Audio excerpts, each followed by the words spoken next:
예, 지금부터는 청와대 캐비넷에서 나온 삼성 경영권 승계 관련 문건에 대한 단독 보도를 전해드리겠습니다.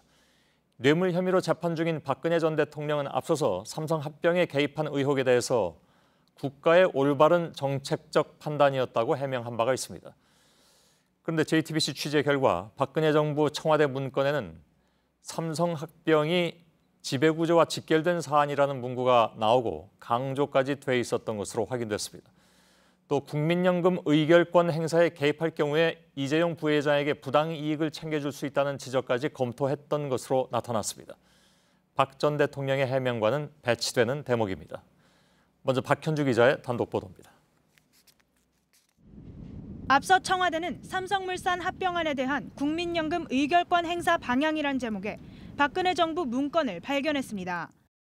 국민연금의 의결권 행사에 개입할 것인지, 정부가 개입한다면 의결권 방향은 어떻게 설정할 것인지에 관한 것과 핵심은 청와대가 개입을 검토한 이유입니다.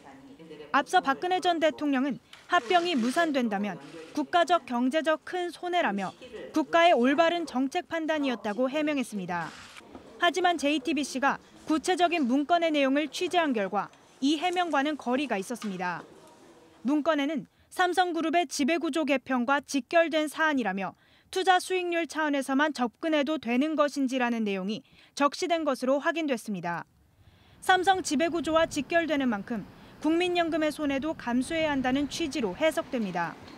하지만 국민연금에 손실을 끼친 혐의로 홍한선 전 국민연금 기금운용본부장은 이미 유죄가 선고된 상태입니다. 청와대는 비판 여론도 수집했습니다. 비판 단체들은 삼성 경영 승계를 위해 주주이익을 철저히 무시하고 있고 방치한 정부에도 문제가 있다고 비판하고 있다는 내용과 이재용 부회장 등의 부당이익을 주장한다는 문구도 적힌 것으로 파악됐습니다.